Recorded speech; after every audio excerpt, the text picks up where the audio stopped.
Hello students, welcome to my YouTube channel Vidya academy. आज हम class 11th का chapter number 10 करेंगे। चैप्टर देख सकते हैं, ग्रोथ एंड डेवलपमेंट, उत्तरजीविता वृद्धि एवं विकास। चैप्टर का नाम क्या है? उत्तरजीविता वृद्धि एवं विकास। ये क्लास 11th का चैप्टर नंबर 10 है। तो चलिए फिर स्टार्ट करते हैं। स्टार्ट करने से पहले मैं आप लोगों को ये बताना चाहती हूँ कि काफ़ी टाइम से मैं वीडियोस नहीं डाल पाई थी अपने चैनल पे, टाइम नहीं मिल पाया मुझे। लेकिन चलिए अब मैंने स्टार्ट कर दिया है, डालती रहूँगी आप लोगों के लिए वीडियोस। तो चलिए इस चैप्टर में आज का हम क्या क्या कवर करने वाले हैं? प्रस्तावना, वृद्धि एवं विकास, उचित पोषण, शैशवावस्था से किशोरावस्था तक विकास के विभिन्न चरण, यही 4 टॉपिक आज हम पढ़ेंगे। तो चलिए फिर स्टार्ट करते हैं। उत्तरजीविता का अर्थ। उत्तरजीविता होता क्या है? उत्तरजीविता शब्द का क्या अर्थ होता है? विपरीत परिस्थितियों में भी जीवित रहना और जीवन के आवश्यक कार्यों को बनाए रखना। परिस्थितियां चाहे आपकी कैसी भी आ जाएं, लेकिन जो आपके जीवन के लिए जो आवश्यक कार्य होते हैं उन्हें कभी आपको रोकना नहीं चाहिए, उन्हें करते रहना चाहिए। चाहे वो कोई भी आप भाई, खाना पीना एक हमारे लिए क्या है? ज़रूरत की चीज़ है। घर हमारे लिए घर के अंदर ही रहना है। तो जो कुछ हमारे लिए इम्पॉर्टेंट चीज़ें हैं उन्हें हमें छोड़ना नहीं चाहिए। जैसे कि जब बच्चा पैदा होता है तब वो क्या होता है? असहाय होता है, दूसरों पर निर्भर करता है। ऐसे में उसे माता पिता व परिवार से सुरक्षा, पर्याप्त भोजन एवं अनेक प्रकार के रोगों से संरक्षण मिलता है। किसी कारणवश यदि शिशु के पर्याप्त पोषण ना मिले या फिर उसे संक्रमण लग जाए तो उसका जीवन क्या हो जाता है? खतरे में पड़ जाता है। यदि कोई बच्चा जन्म ले रहा है, वो उस समय केयर कौन करता है? उसकी माता करती हैं। यदि सही ढंग से उसका केयर नहीं कर रही हैं, स्वच्छ वातावरण में उसे नहीं रख रही हैं, तो उसे क्या हो जाएगा? संक्रमण हो जाएगा। संक्रमण मतलब किसी भी चीज़ का इन्फेक्शन हो जाएगा, तो उसका जीवन खतरे में पड़ जाता है। तो इससे क्या है कि मतलब कैसी भी कठिन परिस्थितियाँ आए, यदि आपका बच्चा आपके सामने, उसका देखभाल करना है, कैसे भी करो आप, ठीक है। यूनिसेफ द्वारा प्रकाशित every child alive the urgent need to end newborn deaths 2080 के अनुसार विश्व में हर वर्ष 26 लाख शिशु एक माह का होने से पहले ही मर जाते हैं।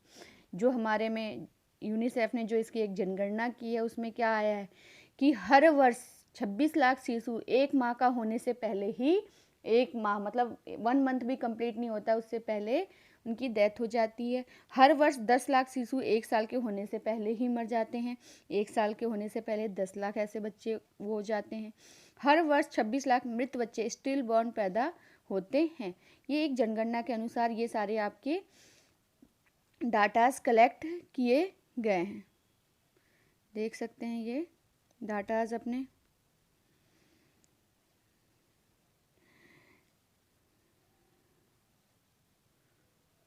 इधर देख लीजिए। अब आज के आधुनिक युग में शिशुओं की मृत्यु के उपरोक्त आंकड़े बहुत दुखद हैं, क्योंकि 80% से अधिक नवजात शिशुओं को बचाया जा सकता है। इसके लिए क्या है? हमें माताओं को, शिशुओं को उचित स्वास्थ्य सेवाएं, उचित पोषण, स्वच्छ पानी प्रदान करने की आवश्यकता होती है। यदि आप अपने बच्चे को स्वच्छ वातावरण में रखना चाहते हो, यदि उसके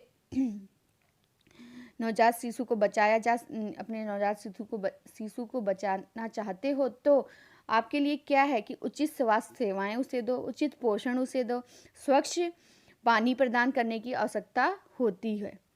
भारत में सन 2016 में विश्व के सबसे अधिक नवजात शिशुओं की मौत का आंकड़ा 6.4 लाख है, जो विश्व में नवजात शिशुओं की मौत का 24% है। एक 2016 में जो जनगणना की गई थी उसके अकॉर्डिंग ये आंकड़ा बताया गया है 6.4 लाख का। कुछ ऐसे ही ये भी जनगणना के अकॉर्डिंग आंकड़े हैं, देख सकते हो आप लोग, ठीक है। शिशुओं एवं बच्चों की मृत्यु का सीधा संबंध क्या होता है? गरीबी एवं अज्ञानता से होता है। क्या होता है? गरीबी से, या उन्हें नॉलेज नहीं है कि उन्हें बच्चों को क्या खाने पीने में देना चाहिए, या उनके पास ऐसी इनकम नहीं है, तब होता है। भारत में इन परिस्थितियों में सुधार लाने के लिए कुछ उपाय हैं जो किए जा सकते हैं। कौन से उपाय हैं वो? सार्वजनिक स्वास्थ्य सेवाओं पर सुधार, स्वच्छता में सुधार, माताओं एवं युवा लड़कियों की शिक्षा। हमें क्या जरूरी है? सार्वजनिक स्वास्थ्य सेवाएं जो हैं, जो हॉस्पिटल होते हैं उनमें साफ सफाई होनी चाहिए, स्वच्छता में सुधार होना चाहिए। माताओं को, हमें लड़कियों की शिक्षा, उनकी शिक्षा जरूरी है, उन्हें इन चीज़ों का ज्ञान देना जरूरी है कि उन्हें किस तरीके से अपने बच्चों को सुरक्षित एवं स्वच्छ वातावरण में रखना है। बाल मनोवैज्ञानिक के अनुसार बच्चा वयस्क का ही लघु रूप होता है। बच्चा क्या है? बड़ों का ही तो एक छोटा रूप है। तथा बच्चे के जन्म से लेकर 3 वर्ष तक की आयु तक जो होने वाले वृद्धि एवं विकास होते हैं अत्यंत क्या होते हैं? रोमांचक भी होते हैं एवं महत्वपूर्ण, बहुत इंपॉर्टेंट होते हैं। इस समय हमें बहुत जरूरी होता है कि बच्चों के वृद्धि एवं विकास पे ध्यान देना।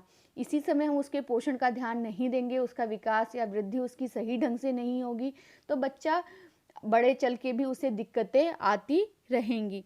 क्योंकि वयस्क होने पर उसका व्यक्तित्व इन्हीं प्रारंभिक 3 वर्षों में होने वाली वृद्धि एवं विकास पर निर्भर रहता है।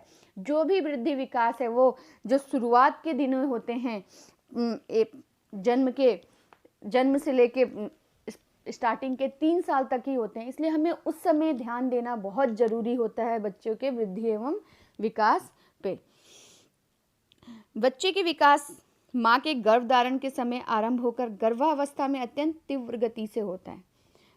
एक तो कहाँ से शुरू होता है बच्चे का विकास? गर्भ से ही शुरू हो जाता है। जब बच्चा अपने माँ के गर्भ में होता है तभी से ही उसका विकास शुरू हो जाता है। और यही कारण है कि माँ को अपने गर्भ में पल रहे शिशु के स्वास्थ्य का पूर्ण ध्यान रखना चाहिए। और यही कारण होता है कि कहा जाता है कि जो गर्भवती महिलाएं हैं उन्हें अपने डाइट का प्रॉपर ध्यान देना चाहिए कि किस तरीके से क्या खाना है, ताकि उनके बच्चे को पोषण की शिकायत ना रहे। जब बच्चा हो तो कहीं कुपोषण युक्त बच्चा ना हो। जन्म के पश्चात शिशु असहाय होता है और अपने शरीर पर इच्छानुसार नियंत्रण नहीं कर सकता, परंतु तीव्र वृद्धि एवं विकास के फलस्वरूप वह अपने शरीर पर नियंत्रण करना, जैसे जैसे उसका वृद्धि और विकास होता है वो अपने शरीर पर क्या करने लगता है? कंट्रोल करने लगता है। लेकिन जन्म के समय या जन्म के 1 साल तक बच्चा क्या होता है? 1 या 2 साल तक बच्चा असहाय होता है, वो दूसरों पे डिपेंड होता है हर एक चीज़ के लिए, खाने से लेके वॉशरूम से लेके हर चीज़ के लिए वो दूसरों पे डिपेंड होता है। तो चलिए हम देखते हैं वृद्धि और विकास में क्या अंतर है। वृद्धि और विकास के कुछ अंतर हैं, उन्हें हम देख लेते हैं। ये आपके पास पिक्चर्स भी हैं, देख सकते हो।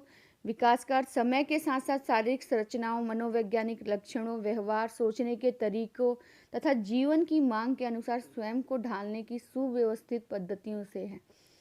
विकास का अर्थ क्या है? समय के साथ साथ जो हमारी शारीरिक रचनाएं हैं, जो हमारे लक्षण, इन चीज़ों से, व्यवहार से, इन चीज़ों से हमें क्या पता चलता है? हमारा विकास पता चलता है। लेकिन वृद्धि क्या है? जो हमारे शरीर के अंदर वृद्धि होती है, जो हमारी हाइट बढ़ती है, हाथ पैर बढ़ते, ये क्या है? हमारी वृद्धि होती है। तो इसके सीधा चलिए हम डिफरेंस देख लेते हैं।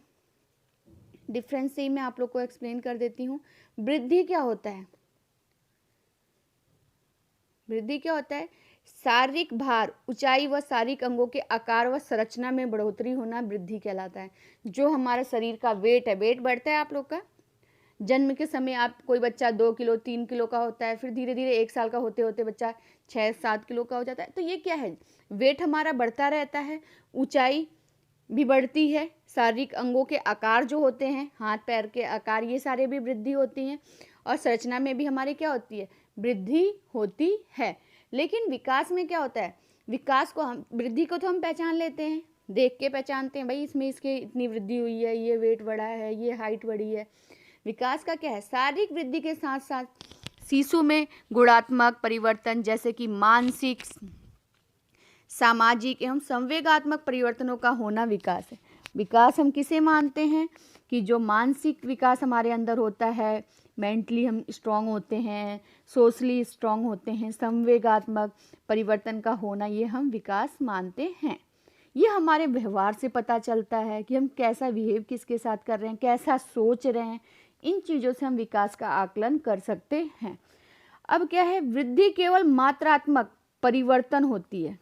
अब वेट क्या है आपका? कम ज़्यादा होता रहता है, मात्रात्मक क्वांटिटिव परिवर्तन होती है, कुछ मात्रा में कम ज़्यादा होती रहती है। विकास मात्रात्मक एवं गुणात्मक परिवर्तन दोनों ही होता है, लेकिन विकास मात्रात्मक तो होता ही है, परिवर्तन इसमें भी हो सकते हैं। व्यवहार किसी का कभी भी बदल सकता है, लेकिन इसकी क्वालिटी भी बदल सकती है, दोनों ही होता है इसमें। थर्ड क्या है, वृद्धि को देखा व नापा जा सकता है। वृद्धि को हम देखते हैं ना, और इसे नाप भी सकते हैं, वेट कर सकते हैं, हाइट अपनी नाप सकते हैं, तो ये क्या है, इसे देखा व नापा जा सकता है। लेकिन विकास के परिणाम स्वरूप आए परिवर्तनों को प्रत्यक्ष रूप से देखा व नापा नहीं जा सकता है। लेकिन जो हमारे अंदर विकास के जो चेंजेज आते हैं उसे हम देख नहीं सकते, उसे नाप नहीं सकते, उसे मापा नहीं जा सकता, परंतु परिपक्व व्यवहार द्वारा इनको अवलोकन होता है। परंतु परिपक्व व्यवहार द्वारा हम इसका क्या कर सकते हैं, एक अवलोकन कर सकते हैं, अंदाजा मतलब बता सकते हैं व्यवहार को देख के कि कैसा विकास इसके अंदर हुआ है। चौथा पॉइंट देख लीजिए, वृद्धि केवल परिपक्व अवस्था तक होती है। वृद्धि केवल एक अवस्था तक आती है। भाई एक अवस्था आती है ना, आपकी हाइट बढ़नी रुक जाती है, आप तो वो अवस्था मतलब रुक जाती है। वृद्धि एक समय पे आके आप हाथ पैर की जो वृद्धि है, आपकी संरचना है, वो रुक जाती है। लेकिन विकास क्या है, ये सतत हमेशा चलने वाली प्रक्रिया है, जो जन्म से लेके मृत्यु पर्यंत तक चलती। व्यवहार क्या हमेशा आपका रहता है, बीस बदलता रहता है या कुछ भी, लेकिन चलता तो हमेशा है ना कुछ आपके अंदर चेंजेस, मेंटली बातें, सोशल, आप समाज में कैसे जुड़े हो, ये सारी चीज़ें आपकी हमेशा चलती रहती हैं। वृद्धि का क्षेत्र संकुचित होता है, यह व्यक्तित्व के आयाम को बताता है। वृद्धि का जो क्षेत्र होता है कैसा होता है, एक संकुचित छोटे से ही क्षेत्र में होता है, जो आपके शरीर से रिलेटेड होता है। लेकिन विकास का क्षेत्र क्या होता है, विस्तृत, फैला हुआ है। यह किसी एक अंग अथवा व्यवहार में होने वाले परिवर्तन की अपेक्षा व्यक्तित्व में होने वाले परिवर्तन के संयुक्त रूप से व्यक्त करता है। विकास का क्षेत्र क्या होता है, विस्तृत है, और यह किसी एक अंग अथवा व्यवहार में होने वाले परिवर्तन की अपेक्षा व्यक्तित्व में होने वाले सभी परिवर्तनों को संयुक्त रूप से व्यक्त करता है। जो हमारे जो परिवर्तन होते हैं उन्हें पूरे रूप से वो व्यक्त करता है, बताता है। वृद्धि से संरचना में परिवर्तन का बोध होता है, क्योंकि यह कोशिका गुणन के कारण होती है।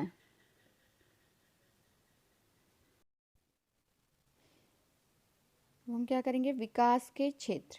विकास के क्या क्या क्षेत्र हैं, जो हमारे शरीर के अंदर विकास होता है, कहाँ कहाँ होता है, कौन कौन से क्षेत्र में होता है, उसके बारे में पढ़ेंगे। शारीरिक विकास, संज्ञानात्मक विकास, भाषा संबंधी विकास, भावात्मक विकास, क्रियात्मक विकास, संवेदात्मक विकास और सामाजिक विकास। सबसे पहले पढ़ेंगे शारीरिक विकास हमारा कैसा होता है। तो शारीरिक विकास का क्या अर्थ होता है, शरीर के विभिन्न अंगों में लगातार बढ़ोतरी एवं उनके कार्य करने की क्षमता में विकास होना है। शरीर का जो हमारा अंग है उसमें लगातार क्या होती है, जो बढ़ोतरी होती है, और जो हमारे कार्य करने की क्षमता में विकास होता है, यही क्या कहलाता है, शारीरिक विकास कहलाता है। शारीरिक विकास का संबंध गर्भधारण के समय से शरीर की संरचना एवं अनुपात में आने वाले परिवर्तन से है। शारीरिक विकास का संबंध क्या होता है, गर्भाधारण के समय से शरीर की संरचना एवं अनुपात में आने वाले परिवर्तन से। जो हमारे गर्भधारण के समय जो हमारे शरीर की संरचना एवं अनुपात में जो परिवर्तन आते हैं उससे होता है ये शारीरिक विकास का, उससे रिलेटेड होता है। इसके अंतर्गत शरीर की जो लंबाई होती है, शरीर का भार, शरीर का अनुपात, शरीर का माप, हड्डियों का विकास, दांतों का विकास, पैर को, ये सारा हमारा क्या, जो भी हमारे शरीर के अंदर विकास होते हैं वो किस में आ जाते हैं, शारीरिक विकास में आ जाते हैं। आपने देखा ना, शारीरिक विकास में विभिन्न अंगों में लगातार बढ़ोतरी, जो हमारे शरीर के अलग अलग अंग हैं उनमें जो बढ़ोतरी होती है और उनसे जो हमें कार्य करने की क्षमता मिलती है, यही क्या कहलाता है, शारीरिक विकास। अब देखेंगे हम क्रियात्मक विकास।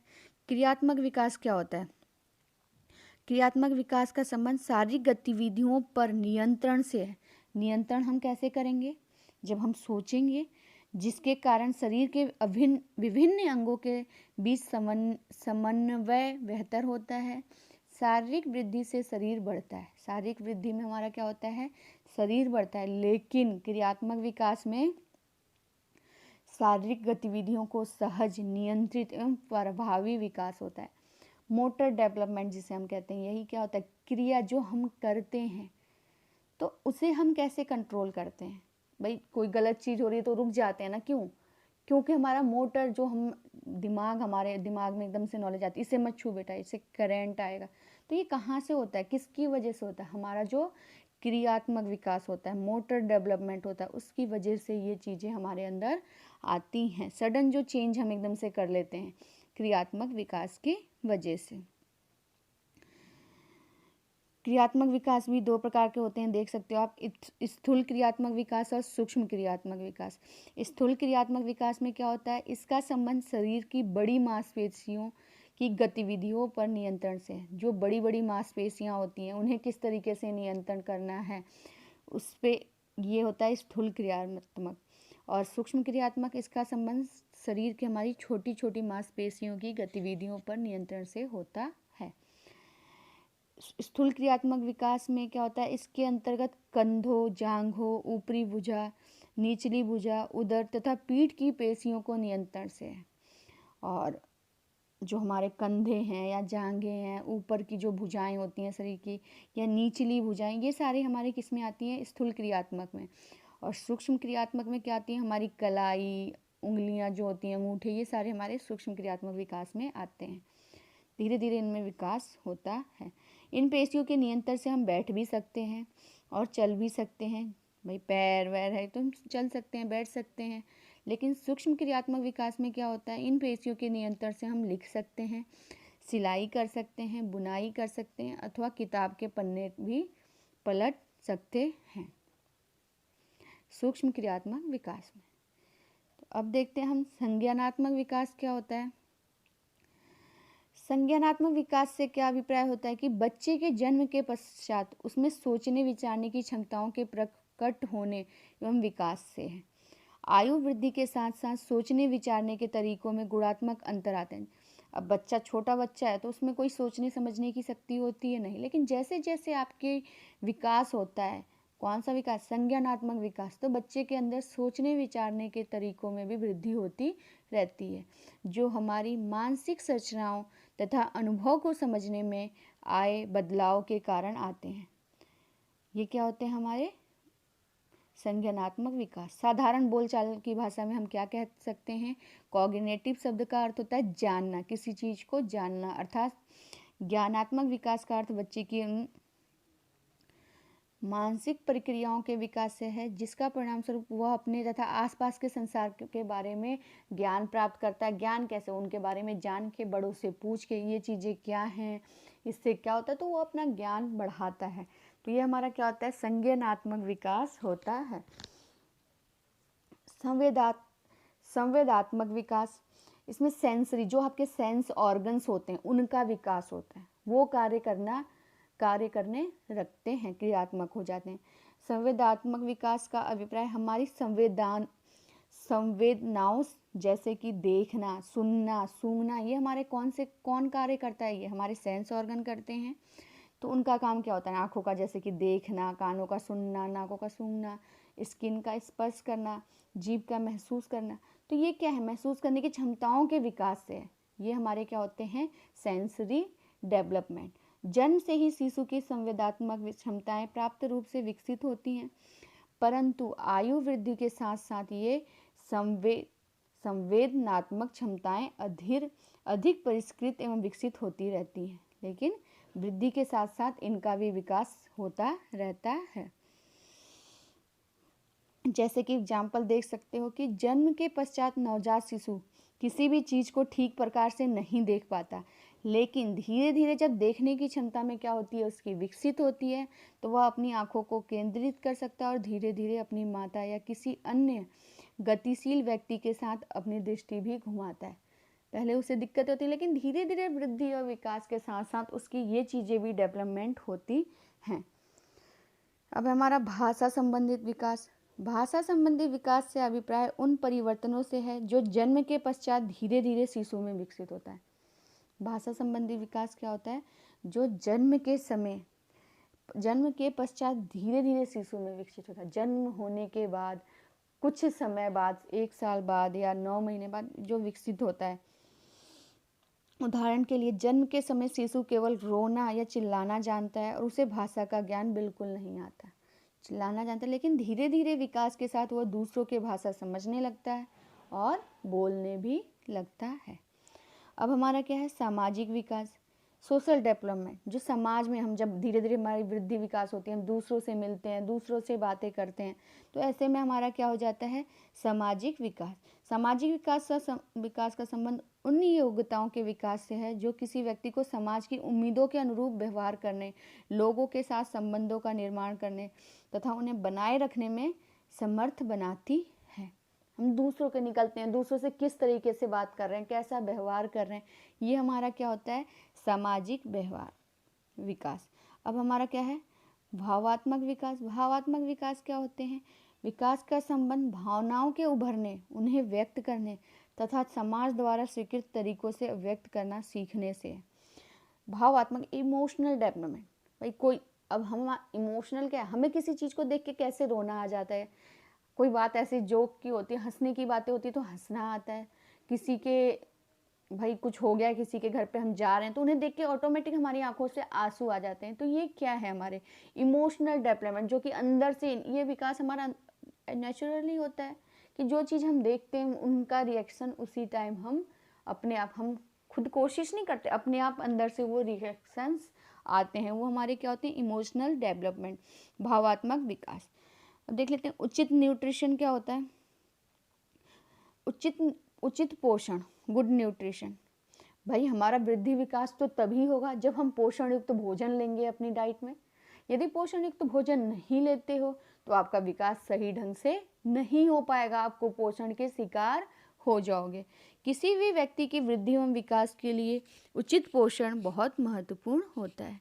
बच्चों में आयु वृद्धि के साथ साथ उनकी पौष्टिकता आवश्यकताओं में भी वृद्धि होती रहती है और 10 वर्ष की आयु से लड़के तथा लड़कियों में पौष्टिकता आवश्यकताएं में भिन्नताएं भी आ जाती हैं। बाल्यावस्था के वर्षों को विभिन्न आधारों पर वर्गीकृत किया जाता है। यहाँ हम पौष्टिक आवश्यकताओं के आधार पर वर्गीकरण का अध्ययन करेंगे, देखेंगे कि किस माह तक हमें कैसे लेना, जैसे कि शैशवावस्था, पूर्व विद्यालय वर्ष या विद्यालय वर्ष बच्चों के लिए 6 माह तक, या विद्यालय जाने वाले बच्चों के लिए या विद्यालय वर्ष के लिए हमें किस प्रकार के पोषण की ज़रूरत होती है और हमें कैसे पोषण खाने चाहिए। वृद्धि और स्वास्थ्य का आपस में एक दूसरे का एक संबंध होता है। जैसे कि स्वास्थ्य सामान्य वृद्धि का एक अच्छा सूचक है, परंतु सामान्य वृद्धि अपने आप में अच्छे स्वास्थ्य का पूर्वानुमान के लिए पर्याप्त नहीं है। व्यापक विकास के लिए हमें अनेक संसाधनों एवं परिस्थितियों की आवश्यकता होती है। व्यापक विकास के कुछ महत्वपूर्ण संसाधन एवं परिस्थितियां निम्नलिखित हैं, जैसे कि शिशुओं के लिए पर्याप्त स्तनपान की व्यवस्था। जो बच्चे हैं उनके लिए कोई भोजन तो हम देते नहीं, उनका मेन भोजन क्या है, स्तनपान है। भाई फीड करेंगे, जब मदर का दूध फीड करेंगे तभी तो वो स्वस्थ रहेंगे। बच्चों के स्वास्थ्य की उचित देखभाल की सुरक्षित एवं स्वस्थ वातावरण होना चाहिए। भाई जहाँ बच्चा रह रहा है वहाँ का वातावरण सही होना चाहिए। गर्भवती स्त्री एवं स्तनपान कराने वाली माताओं का धूम्रपान एवं मद्यपान जैसी आदतों से परहेज होना चाहिए। घर पर पर्याप्त भौतिक एवं शैक्षिक प्रोत्साहन आदि। पर्याप्त भौतिक एवं शैक्षिक प्रोत्साहन भी उसे घर पे ऐसा वातावरण होना चाहिए कि उसे उसकी जो अच्छी चीज़ें कर रहा है उसके लिए प्रोत्साहन भी किया जाए। इससे यह निष्कर्ष निकलता है कि अच्छे स्वास्थ्य से संबंधित सभी कार्यात्मक क्षमताएं प्राप्त करने के लिए सामान्य वृद्धि का होना एक अनिवार्य स्थिति है, परंतु इसके लिए केवल सामान्य वृद्धि प्राप्त नहीं है। अनुसंधानों द्वारा यह प्रमाणित किया जाता है कि जीवन की इस अवधि में बच्चे की शारीरिक आवश्यकताएं पूर्ण हो जाए और उनके लिए अच्छे विकास के लिए उचित वातावरण भी प्रयुक्त है। जैसे हमारे लिए भोजन उपयुक्त है, वैसे ही उसके साथ साथ वातावरण भी जरूरी है। भाई जहाँ आप रह रहे हो वहाँ आप गंदगी में रहोगे तो आपका जो वृद्धि विकास है वो क्या होंगे, रुक जाएंगे। जैसे आपके लिए भोजन जरूरी है वैसे ही आपका वातावरण भी स्वस्थ रहना, स्वच्छ रहना चाहिए। अब नेक्स्ट टॉपिक में हम पढ़ेंगे विकास की अवस्थाएं। तो चलिए तो आशा करती हूँ आज का जो ये टॉपिक था आप लोगों को समझ में आया हो तो ज़्यादा से ज़्यादा लाइक करें, शेयर करें और हाँ, मेरे चैनल को सब्सक्राइब करना ना भूलें। मिलते हैं अगली वीडियो के साथ, तब तक के लिए गुड बाय।